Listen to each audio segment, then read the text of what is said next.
9. Wealth is what you don't see. Money has many ironies.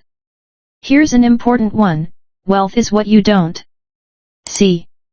My time as a valet was in the mid-2000s in Los Angeles, when material appearance took precedence over everything but oxygen. If you see a Ferrari driving around, you might intuitively assume the owner of the car is rich even if you're not paying much attention to them. But as I got to know some of these people, I realized that wasn't always the case. Many were mediocre successes who spent a huge percentage of their paycheck on a car. I remember a fellow we'll call Roger. He was about my age.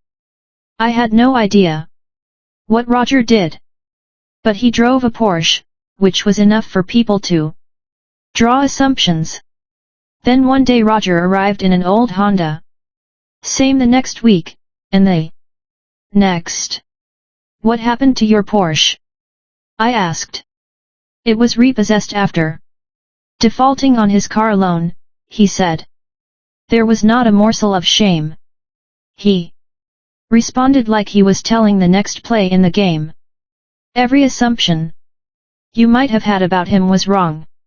Los Angeles is full of Rogers. Someone driving a $100,000 car might be wealthy. But the only data point you have about their wealth is that they have $100,000 less than they did before they bought the car, or $100,000 more in debt. That's all you know about them.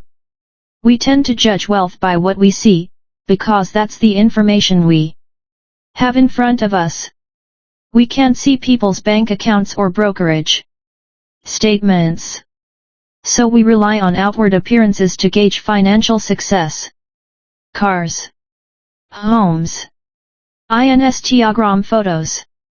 Modern capitalism makes helping people fake it until they make it a cherished industry. But the truth is that wealth is what you don't see. Wealth is the nice cars not purchased, the diamonds not bought, the watches not worn, the clothes foregone, and the first-class upgrade declined. Wealth is financial assets that haven't yet been converted into the stuff you see. That's not how we think about wealth, because you can't contextualize what you can't see. Singer Rihanna nearly went bankrupt after overspending and sued her financial advisor. The advisor responded, was it really necessary to tell her that if you spend money on things, you will end up with the things and not the money? Superscript 3. You can laugh, and please do. But the answer is, yes, people do need to be told that. When most people say they want to be a millionaire, what they might actually mean is I'd like to spend $1 million. And that is literally the opposite of being a millionaire. Investor Bill Mann once wrote, there is no faster way to feel rich than to spend lots of money on really nice things. But the way to be rich is to spend money you have, and to not spend money you don't have. It's really that simple. Superscript 3. Superscript 1. It is excellent advice, but it may not go far enough. The only way to be wealthy is to not spend the money that you do have. It's not just the only way to accumulate wealth, it's the very definition of wealth. We should be careful to define the difference between wealthy and rich. It is more than semantics. Not knowing the difference is a source of countless poor money decisions. Rich is a current income. Someone driving a $100,000 car is almost certainly rich, because even if they purchased the car with debt, you need a certain level of income to afford the monthly payment. Same with those who live in big homes. It's not hard to spot rich people. They often go out of their way to make themselves known. But wealth is hidden. It's income not spent. Wealth is an option not yet taken to buy something later. Its value lies in offering you options, flexibility, and growth to one day purchase more stuff than you could right now. Diet and exercise offer a useful analogy. Losing weight is notoriously hard, even among those putting in the work of vigorous exercise. In his book The Body, Bill Bryson explains why. One study in America found that people overestimate the number of calories they burned in a workout by a factor of 4. They also then consumed, on average, about twice as many calories as they had just burned off.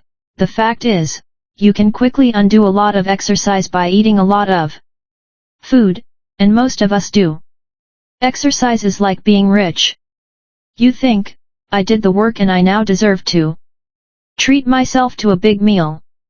Wealth is turning down that treat meal and actually burning net calories. It's hard, and requires self-control. But it creates a gap between what you could do and what you choose to do that accrues to you over time. The problem for many of us is that it is easy to find rich role models. It's harder to find wealthy ones because by definition their success is more hidden. There are, of course, wealthy people who also spend a lot of money on stuff. But even in those cases what we see is their richness, not their wealth. We see the cars they chose to buy and perhaps the school they choose to send their kids to. We don't see the savings, retirement accounts, or investment portfolios. We see the homes they bought, not the homes they could have bought had they stretched themselves thin. The danger here is that I think most people, deep down, want to be wealthy. They want freedom and flexibility, which is what financial assets not yet spent can give you. But it is so ingrained in us that to have money is to spend money that we don't get to see the restraint it takes to actually be wealthy. And since we can't see it, it's hard to learn about it. People are good at learning by imitation. But the hidden nature of wealth makes it hard to imitate others and learn from their ways. After he died, Ronald Read became many people's financial role model. He was lionized in the media and cherished on social media. But he was nobody's financial role model while he was living because every penny of his wealth was hidden, even to those who knew him. Imagine how hard it would be to learn how to write if you couldn't read the works of great authors. Who would be your inspiration? Who would you admire? Whose nuanced tricks and tips would you follow? It would make something that is already hard even harder. It's difficult to learn from what you can't see, which helps explain why it's so hard for many to build wealth. The world is filled with people who look modest but are actually wealthy, and people who look rich who live at the razor's edge of insolvency. Keep this in mind when quickly judging others' success and setting your own goals. If wealth is what you don't spend, what good is it? Well, let me convince you to save money.